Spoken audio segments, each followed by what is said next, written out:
Isang suntok lang, tinagos agad ang katawan ng High Priest. Kahit gaano siya kalakas, naramdaman niya ang lapit ng kamatayan. Yung kalaban niya, hindi ordinaryo, kapatid niya mismo ang Giant Priest. Noon pa, sa tournament para maging High Priest, panalo sana ang Giant Priest. Pero napunta ang title sa kapatid niya dahil nakita ng boxing champion ang kasamaan sa puso niya. Sa galit, nagwala ang Giant Priest at pumatay sa arena, kaya napilitan silang pigilan siya. Kahit malakas na siya dati, natakot pa rin siya sa erase ability ng hari, Zeno. Kaya tumakas siya sa Dark Realm, isang lugar na hindi abot ng gods, at doon siya nag-training. Ngayon, may sarili na siyang Dark Erase power, kaya hindi na siya kayang burahin ni Zeno. Dumating ang revenge niya, snap lang ng daliri, kumalat ang Dark Aura. Kahit anong tamaan nito, nawawala agad. Sa loob ng 1 minuto, lahat ng 12 universes burado. Gumawa siya ng dark wormhole papunta sa palace ni Zeno para tapusin ang lahat. Pero handa na sila, nandun na ang mga God of Destruction sa entrance. Kaso, minamaliit nila ang kalaban.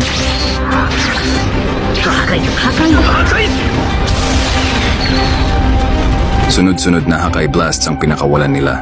Pero nung nawala ang usok, walang damage ang Giant Priest. Sumugod pa ang Clown God, parang si Jiren's Universe Destroyer. Puro suntok at sipa, pero useless.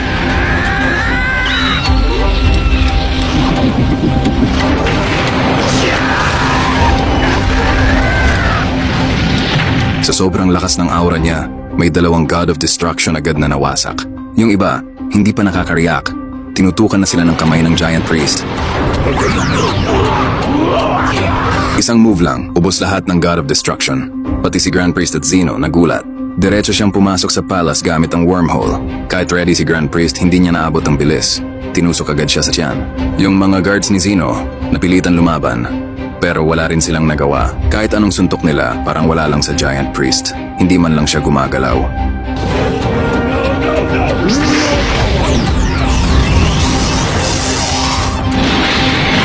Si Zeno natumba at nawala ng malay, halatang takot. Habang sa Earth, si Goku kumakain lang. Biglang may vision ng nangyayari. Naramdaman niya ang danger kay Zeno, kaya gamit instant transmission, dumiretso siya doon.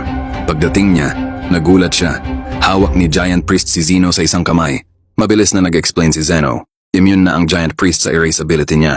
Kailangan niya ng katawan para makipaglaban physically. Biglang pinasok ni Zeno ang power niya kay Goku.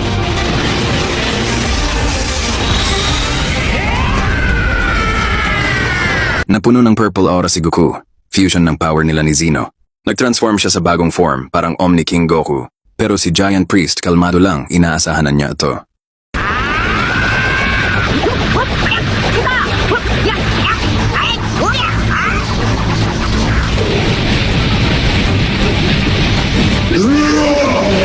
Dito na nagsimula ang tunay na laban. Ngayon lang medyo naapektuhan ang Giant Priest. Ibig sabihin kinikilala niya si Goku bilang kalaban. Naglabasan na ng real power, grabe ang clash nila. Kayang sumira ng universe ang bawat galaw. Kahit ang palace na sobrang tibay, nadudurog sa impact.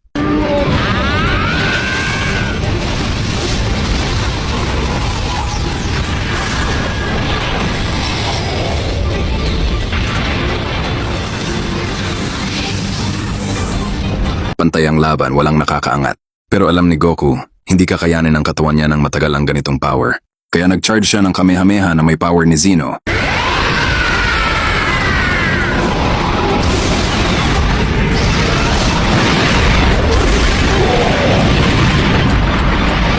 Pero kahit ganong kalakas, wala pa ring effect. Isang kamay lang, tinabig ng Giant Priest ang attack. Plano sana ni Goku na sirain ang buong paligid para madamay siya. Pero kulang pa rin. Mas malakas pa rin ang Giant Priest kaysa inaasahan niya.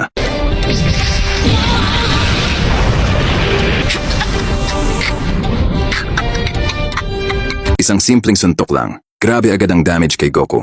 Doon makikita ang gap nila. Habang sina Vegeta at Whis, naramdaman na rin ang nangyayari at papunta na doon.